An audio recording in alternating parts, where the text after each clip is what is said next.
Are we okay? We got to fucking... We've got to do the fucking shit that we for fucking drug abuse. No!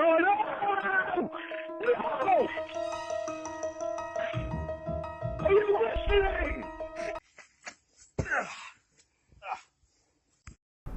Sean here, and there are many reasons that Lorne rages and Lorne calls and leaves those voicemail messages. One of the main reasons, and I think this may be the main reason, is that he has nobody to vent to. If Lorne had friends, let's be real, he'll never have friends, but if he did have friends, he'd have somebody to vent to. He could walk up and be like, you will not believe the shit she's doing now. And that friend may say, man, if I were you, I'd just let it go, dude. It's not worth it. Look at how you're stressing out. Move on. Well, I don't want to move on. Well, then you're going to have to accept it. Well, I don't want to accept it. Then you're going to have to move on. You go in that cycle and you try to get them to make a decision. There's nobody there to help Lorne. No one. The phone is like a gotcha mobile game. There are people addicted to them. Darkside Phil was busted spending tens of thousands of dollars on a brick-breaking game called WWE Champions that he still denies to this day. The problem is when you get addicted to something, or when that's the only thing you're interested in, and you don't, let's say it's a timed thing where you do something and you can only do it again 2 hours later unless you spend $2 to unlock it to do it earlier. That's Lorne. All he has is the phone. He's holding it in his hand. It's all he's interested in, all he cares about. There's nobody else that's going to call him. So he's sitting there. Nobody's calling. So rather than wait for somebody to call, it's like paying that money to unlock it early. He uses the phone to leave those nasty, vile, accusatory voicemails. When you are addicted to something, when it is the only thing that you have in your life that you like doing, or that you know how to do, or that you can do, you will do anything like call and leave a voicemail message where you tell Debbie, hey, good song came on the radio, just wanted to listen to it with you. You start leaving voicemail messages like that. Pokemon Go. It's a game that my son plays. He's got me playing. There was a guy in my office who I knew also played it. We were talking about it, and he bought this thing called an incense. He paid like $1 to get these coins, and then he popped an incense. Unless you're walking, it's rare that a Pokemon will pop where you're, because it's supposed to be a walking thing, right? So he sat over there and spent $1 for 4 Pokemon in an hour just so he could catch them. Not rare spawns, run-of-the-mill, low-level Pokemon, because he has an addiction. Darkside Phil spent tens of thousands of dollars on WWE Champions that he denies to this day. It's a brick-breaking game that you have to spend a lot of money once you get up to a certain level. So Lorne's holding his phone. That's his game.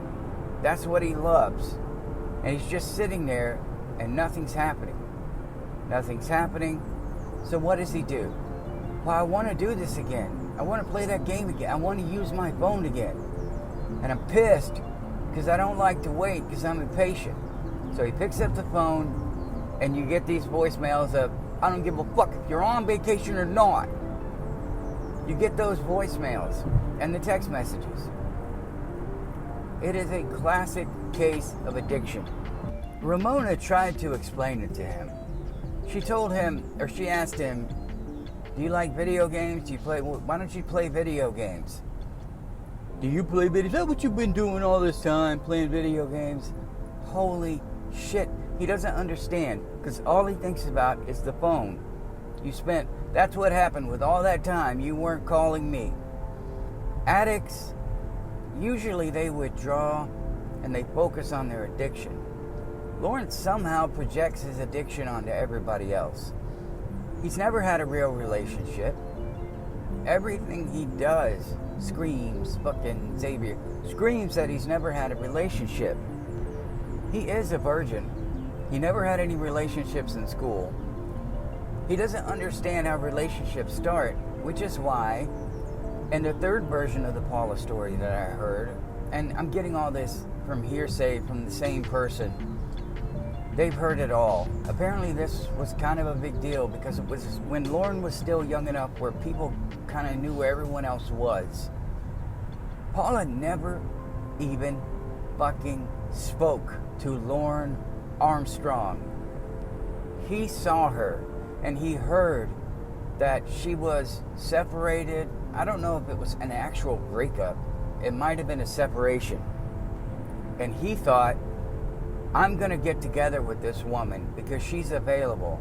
And she's obviously sad and hurt. Here comes the hero. So he did what he did. And there was intervention from people to try to get him to stop. And it really made him angry. And it inconvenienced him. Things that make Lorne angry, he remembers. That's everything that anyone else does that he doesn't like. So you want to know why he blames Paula. If you want to know why she's the source of all his problems, is because that was his first real attempt at a relationship. He has never had one. That was it. That was his first real attempt. Now, I don't remember when Amanda James came about. Don't really care. I don't give a fuck. You can't pay attention. There was a character on True Blood named Amanda James. And all I kept thinking was, I wonder if that's where she got that name. Lorne will always be catfished because he doesn't understand relationships. I want you to think about this. Remember when Ramona broke up with him in a very aggressive manner? I mean, she just blasted him. And yet he tried to come back. Think about that. Think about it at its core. Look at what happened with Paula and Nikki. Look at what happened. There had to be an intervention. Shit hit the fan. In Lorne's world, that's okay, because it can continue from there. So while you may have broken up with me, and this is where it's really sad, he thought that Paula broke up with him. They weren't even together. But he thought Ramona breaking up with him like that was a regular breakup. That's why he went back. He thought it was a regular relationship breakup. They blew up. She obviously cared a whole lot because she blew up, had a lot of emotion. He didn't tell Tony and his mom the whole story, or Roy. And they may have said, well, that's normal, you know, she's obviously passionate. You guys just weren't clicking. I think that may have been what Lorne really thought. And that may have been why he went running back. I always mention this because he tells Winnie, I'm trying to learn this shit too, you know. You don't call and leave voicemail messages like that. Where did he learn that? Where do you think he learned that? He didn't get his way with Paula. And at first he tried to be lovey-dovey, and then the messages got nasty, and then he got nasty, and then somebody put him in his place. That's how he reacts to everything. It's like a game. You've been playing fucking games? It's like a game to him. Like I told you about those gotcha games. When he calls, it's almost like, well, my strategy on the last game didn't work. I'm going to try a new one. Xavier. He just calls, and we know he rehearses the voicemails. So, I told you about acceptance. You accept it when you call back. Lorne, man, he just tries to find whatever angle he can. Just something to give him an excuse to get that phone fixed. If he doesn't get it, he's sitting around all day with that stupid fucking Bluetooth. Sitting around all day with that Bluetooth, checking it to make sure the charge is still going, checking his phone to make sure it has enough charge, making sure he doesn't get out of signal area. I can't imagine. Maybe that's why his trailer is in the state that it is. Because he can only do work in certain areas. Because he's afraid he might miss a phone call. I wonder what the maximum time is that he spends away from reception area. If he had a friend to vent with, as I mentioned earlier, if he had somebody that would listen to anything that he was saying as he's screaming and yelling and he could get it all out on them, Now, I've been screamed at, or screamed to, not at, by a friend who was so angry, rage-filled.